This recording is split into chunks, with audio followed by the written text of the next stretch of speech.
अस्सलाम वालेकुम। मकान.com की जानिब से मैं हूं जहाज़िब मलिक। उम्मीद करता हूं आप सब खैरियत से होंगे। आज हम बात करेंगे हमारे ओवरसीज़ पाकिस्तानियों के बारे में कि ओवरसीज़ पाकिस्तानियों को पाकिस्तान में प्रॉपर्टी में इन्वेस्टमेंट करते वक्त किन मुश्किलात का सामना करना पड़ता है, कौन सी हर्डल्स उनको फेस करनी पड़ती हैं।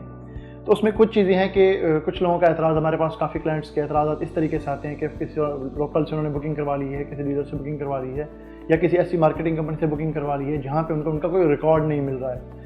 किसी के मुश्किलात होती हैं कि जी उनको फेक फाइल मिल गई है जिसका कोई रिकॉर्ड नहीं आ रहा है, कहीं वेरिफिकेशन नहीं हो रही है। किसी का मसला ये है कि कोई प्लॉट उनको दिखाया गया था वो और था और जो उनको मिला है वो और है। कुछ लोगों को प्लॉट ही नहीं मिली हैं, कुछ लोगों ने क्राइटेरिया पूरा कर लिया है लेकिन उनका बैलेटिंग में प्लॉट नंबर उनको बैलेटिंग में शामिल नहीं हुए, उनको प्लॉट नंबर नहीं मिला है। कुछ लोगों को पोजीशन नहीं मिल रही है।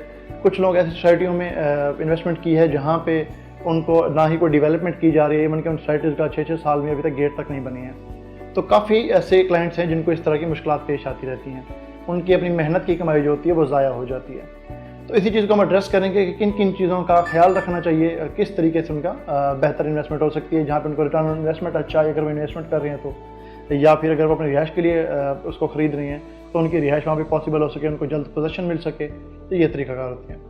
सबसे पहले जो क्लाइंट्स होते हैं, ओवरसीज़ क्लाइंट्स होते हैं, उनको मुश्किलात ये पेश आती हैं कि वो अपनी पेमेंट्स भेज देते हैं जबकि उसके बाद उनका फ़ोन उठाना ही लोग बंद कर देते हैं। तो सबसे पहले उनको करना ये चाहिए कि जिस कंपनी में वो अपना पेमेंट भेजना चाह रही हैं उस कंपनी के ऑफिशियल अकाउंट में पेमेंट भेजें, या जिस सोसाइटी के में बुकिंग करवाना चाह रही हैं उस सोसाइटी के नाम का पे ऑर्डर बना के भेजें, या फिर उस सोसाइटी में डायरेक्टली ऑनलाइन डिपॉजिट करवाएं। दूसरी चीज़ ये है कि जिस सोसाइटी में आप बुकिंग करवाना चाह रही हैं, प्लॉट खरीदना चाह रही हैं, उसका विजिट लाजमी करें, चाहे वो आप फिजिकल विजिट करें या फिर आप वर्चुअल विजिट करें।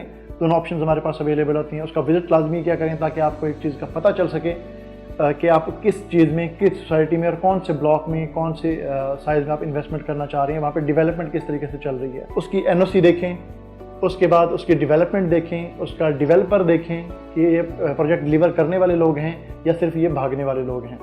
ठीक है, कभी भी ऐसे डेवलपर पे ऊपर अपना पैसा ना लगाएं जो आपको, जिसकी कोई बैकग्राउंड ना हो, जिसका कोई वर्थ ना हो या डेवलपमेंट ना कर रहा हो, तो उस पर आपका पैसा वेस्ट जाएगा।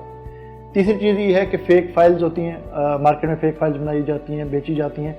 उस चीज़ से बचने का ये तरीका है कि आप जिस भी सोसाइटी में आप बुकिंग करवा रही हैं तो अपनी फ़ाइल को वेरिफिकेशन करवाएं, अपनी फ़ाइल की वेरिफिकेशन करवाएं। वो किस तरीके से होती है, जो भी सोसाइटीज़ होती हैं उनकी एक वेबसाइट के ऊपर उनकी फ़ाइल को वेरीफाई करने का एक पोर्टल दिया जाता है, एक कोड दिया जाता है जिसके ऊपर फ़ाइल का रजिस्ट्रेशन नंबर, उसका सिक्योरिटी कोड एंटर करते हैं तो नीचे आपको उसका टोटली उसकी मालूमात निकल के आ जाती है कि जी आपकी ये फ़ाइल ओरिजिनल है या फेक है, कौन से ब्लॉक की है, कितने मरला इसका साइज़ है, पूरी इन्फॉर्मेशन आपको वहाँ पे मिल जाती है। दूसरी चीज़ ये है, कभी भी किसी को जिसको आप नहीं जानते उसको इंडिविजुअली कैश पेमेंट बिल्कुल ना करें। या तो आप एक ऑथराइज्ड कंपनी को पेमेंट करें, या फिर आप जो भी सोसाइटी जिसमें आप बुकिंग करवा रही हैं उसके नाम का पे ऑर्डर बनाएं, या फिर उस सोसाइटी में आप ऑनलाइन ट्रांसफ़र करें ताकि आपके पास सबूत मौजूद हो कि आपने डायरेक्ट डेवलपर को या डायरेक्ट किसी मार्केटिंग कंपनी को ही पेमेंट की है। ठीक है। तीसरी चीज़ ये हो जाती है कि आपके साथ आपको ऐसी फाइल दी जाती हैं जिनके ऊपर जो क्लोज फाइल होती हैं लेकिन उन पर सरचार्ज काफ़ी ज़्यादा लग चुका होता है। ठीक है, सोसाइटीज़ क्या करती हैं, या फिर सरचार्ज वाली फाइल को कैंसिल कर देती हैं, या फिर सरचार्ज उस पर इतना हो जाता है कि आपको पेमेंट का जो ओरिजिनल अमाउंट होती है, जैसे कि 20 लाख का प्लॉट है, उसकी जगह पे आपको 25 लाख 30 लाख पे करना पड़ जाता है। तो उस चीज़ से भी आपको एहतियात करना चाहिए। उसके अलावा अपनी ये लाजमी देखना है पेमेंट करने से पहले कि आपकी जिस कंपनी में आप पेमेंट कर रही हैं, जिस सोसाइटी में आप पेमेंट कर रही हैं, आया कि वो डेवलपमेंट कर रही है, उसको टाइम कितना हो गया है, उसका विजन क्या है, वो बना क्या चीज़ रही हैं, कौन बना रहे हैं और किस तरीके से बना रहे हैं।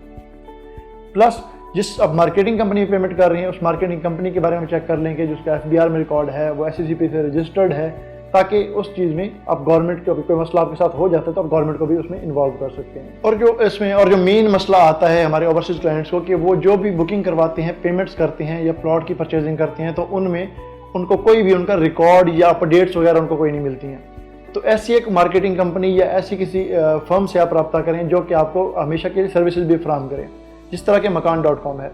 हमारे जो भी क्लाइंट्स हैं, बुकिंग से लेकर उनको पोजीशन मिलने तक, उनका घर बनने तक, हम हमेशा आपके साथ रहते हैं।